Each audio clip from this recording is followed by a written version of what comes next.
Hi guys, welcome to the video. In this channel we talk about history and geopolitics. Today we talk about the current scenario of Indian trade, FTA and many more things. एक textile worker है जो सूरत में रमेश, उसकी factory में 200 लोग काम करते हैं।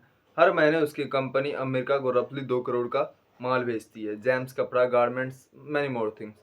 अगस्त 2025 में एक सुबह वो उठता है और उठ के न्यूज़ देखता है। न्यूज़ देख के उसकी नींद उड़ जाती है। ट्रंप ने इंडिया पर 50% टैरिफ लगा दिया था। 50% मतलब जो माल वो 100 का था अमेरिका में पहुंचने के बाद, अब वो 150 का हो गया था ओवरनाइट। बिना वार्निंग के रमेश अकेला नहीं था। उसके जैसे हजारों लाखों वर्कर्स, हजारों फैक्ट्रियां, सबका फ्यूचर एक झटके में दाग पड़ा गया।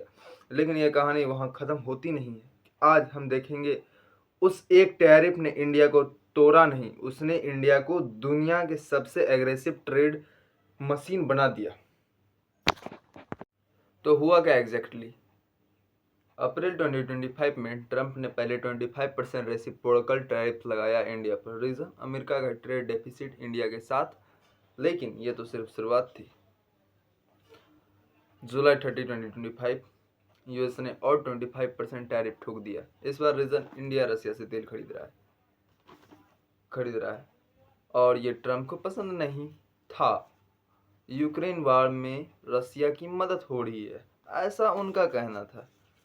और अगस्त 27, 2025 में दोनों टैरिफ लागू हो गए इंडिया पर। टोटल 50% टैरिफ इंडिया पर एक झटके में। यह दुनिया की सबसे ज़्यादा टैरिफ किसी भी देश पर थी।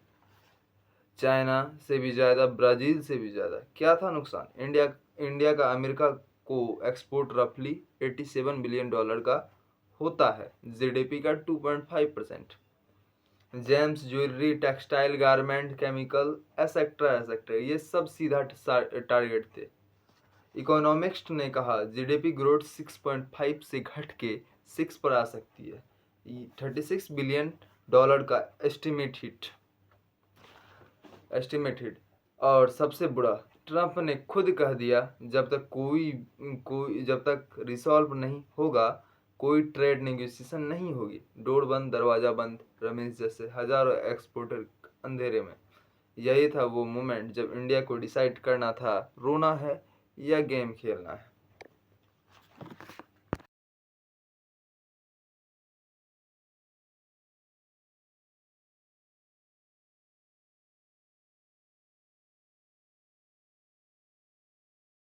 तो इंडिया ने क्या किया? मोदी ने इंडिपेंडेंस डे के स्पीच में कहा, ये लाइन नोट कर लेना, economic selfishness is on the rise globally and we must not sit and cry about our difficulties. India का प्लान सिंपल था लेकिन बोल्ड। यूएस पर डिपेंडेंसी कम करो और बाकी दुनिया को अपना बना लो। और फिर शुरू हुआ इंडिया का सबसे एग्रेसिव ट्रेड डिप्लोमेसी फेज। एक के बाद एक डील्स, एक के बाद एक एग्रीमेंट और एफटीए। एफटीए का मतलब होता है फ्री ट्रेड एग्रीमेंट। दो दो देश मिलकर डिसाइड करते हैं कि एक दूसरे का सामान हम कम कम या जीरो टैक्स पर एक आएगा जाएगा। इससे बेसिकली हमारी इकोनॉमी को बूस्ट मिलेगा। तो चलते हैं डील बाय डील।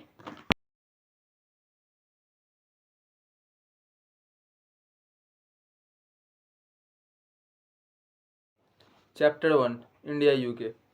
जुलाई 2025 में पहला बड़ा मूव, इंडिया और यूके ने साइन किया CETA, comprehensive economic and trade agreement. UK की अपनी एक प्रॉब्लम थी। ब्रेक्सिट के बाद वो ईयू से अलग हो गया था। नए पार्टनर चाहिए थे, नई मार्केट चाहिए थी। और इंडिया को चाहिए था एक बड़ा वेस्टर्न मार्केट जो यूएस का अल्टरनेटिव बन सके। और दोनों की ज़रूरत एक दूसरे से मिली। इस डील में क्या मिला इंडिया को? India textile, leather, James, jewellery British market में ड्यूटी फ्री या कम ड्यूटी पे ले जाएगा। इंडिया यूके बायलैटरल ट्रेड भी $40 बिलियन है। एक्सपर्ट का कहना है कि इस डील के बाद ये डबल हो सकता है। रमेश की फैक्ट्री अगर पहले वो सिर्फ अमेरिका भेजता था तो अब यूके एक नया रास्ता था। एक दरवाज़ा बंद तो एक नया खुला।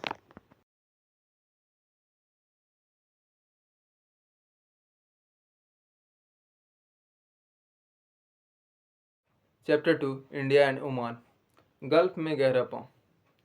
दिसंबर 18, 2025 को इंडिया ने ओमान के साथ साइन किया CEPA, comprehensive economic partnership agreement. यह गल्फ प्लान का हिस्सा है। यूएई के बाद ओमान एक के बाद एक गल्फ कंट्रीज इंडिया की तरफ आ रही है। इस डील में ओमान ने इंडिया के 98% एक्सपोर्ट को ड्यूटी फ्री कर दिया। Textile, engineering goods, food processing सब फ्री एंट्री। और गल्फ कॉरिडोर इंडिया के लिए मैसिव एक्सपोर्ट हाईवे बना रहा है और यह सिर्फ शुरुआत है। Saudi Arabia also ongoing.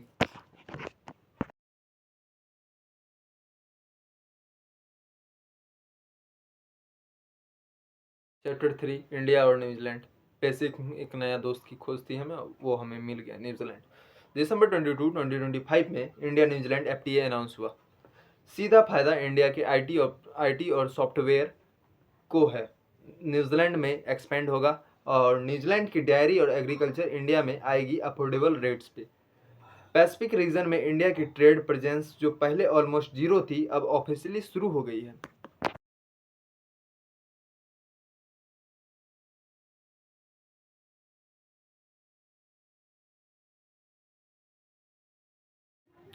Chapter 4, India और ईयू का ट्रेड डील अनाउंस हुआ।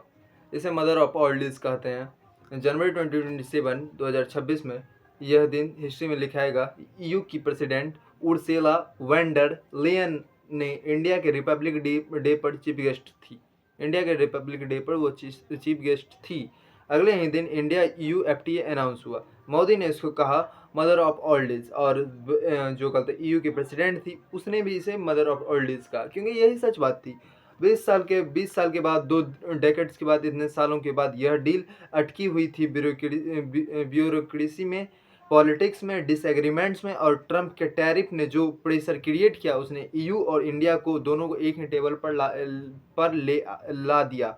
इतना बड़ा यह डील, सुनो, 2 बिलियन लोगों का फ्री ट्रेड जोन एक झपके में चालू हो गया। यू के 97% टैरिफ लाइंस पर इंडिया का प्रीफरेंशियल एक्सेस हो गया। इंडिया के एक्सपोर्ट का 90% इमीडिएट ड्यूटी फ्री हो गया। यूरोपियंस कार का टैरिफ 110% से 40% तक आ गया। टेक्सटाइल वर्कर को सीधा फायदा, चाय इंडस्ट्री को, जेम्स को, आईटी सर्विसेज को। और वैन डर लेयन जो ईयू के प्रेसिडेंट थे, उनका कहना है कि 2032 तक ये एक्सपोर्ट डबल हो जाएगा। याद है रमेश, सूरत का वो टेक्सटाइल वर्कर, उसके माल का एक बड़ा हिस्सा अब यूरोप में सस्ता जाएगा। ट्रंप ने एक दरवाजा बंद किया तो इंडिया ने 2 बिलियन लोगों का दरवाजा खोल दिया।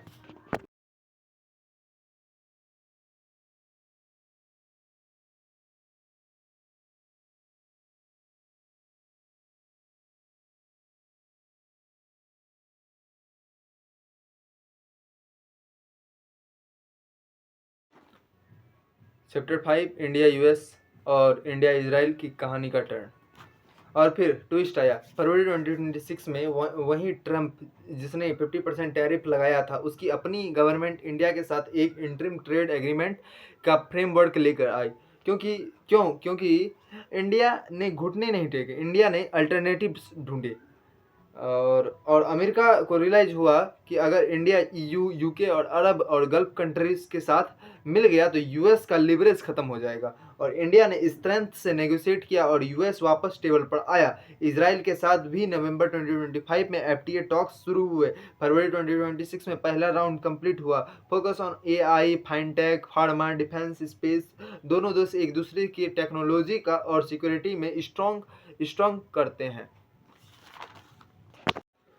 एक सेकंड रुको, सोचो अगर ये इंडिया नहीं करता तो क्या होता। अगर इंडिया सिर्फ यूएस के सामने झुक जाता, रशियन ऑयल बंद कर देता और कॉन्सेशन दे देता, तो शायद अमेरिका टैरिफ हटा देते हम पे। लेकिन होता क्या, एक मैसेज कि इंडिया को दबा सकते हैं। प्रेशर दो झुक जाता है। और अगर इंडिया रिएक्टिव रहता, सिर्फ यूएस पर फोकस करता, बाकी दुनिया को इग्नोर करता, तो $87 बिलियन का एक्सपोर्ट बेस एक देश की पॉलिटिक्स पर डिपेंड करता। मान लो कहता है अमेरिका में कभी कुछ हो गया, समझो वहाँ का पॉलिटिक्स बदल गया, इंडिया को कोई पसंद नहीं आया, तो क्या हो सकता है। इसीलिए 80 से एक देश के पॉलिटिक्स पे डिपेंड करता हमारे $87 बिलियन का एक्सपोर्ट। जॉब्स खत्म, फैक्ट्रियाँ बंद, रमेश जैसे लाखों लोगों का फ्यूचर किसी और के हाथों में। यही था असली खतरे का सिनेरियो, और इंडिया ने एग्जैक्टली यही होने से रोका। आज इंडिया कहाँ खड़ा है? 9 FTA, 38 देश, एक साल में US, UK, EU, Oman, New Zealand, US framework, Israel talks, many more things. Indian export US में नवंबर 2025 में रीबाउंड कर गए $6.92 बिलियन और 22% सर्ज, मतलब बढ़ जाना यूएस के 50% टैरिफ के बावजूद।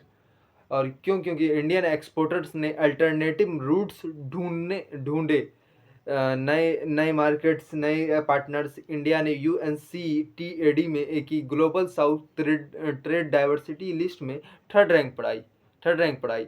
और मतलब दुनिया के डेवलपिंग देशों में इंडिया की ट्रेड सबसे डाइवर्स, सबसे रिसाइलेंट है। और रमेश उसकी फैक्ट्री अब यूके और EU में भी अपनी मटेरियल या माल को बेचती है। सिर्फ एक मार्केट पे नहीं, 3 मार्केट पर।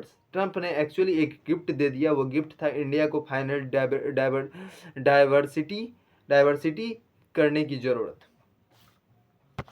तो यह थी कहानी एक टैरिफ से ट्रेड रेगुलेशन लाने की। ट्रंप ने सोचा कि हम इंडिया को रोक लेंगे, पर इंडिया ने सोचा चलो पूरी दुनिया बाकी है।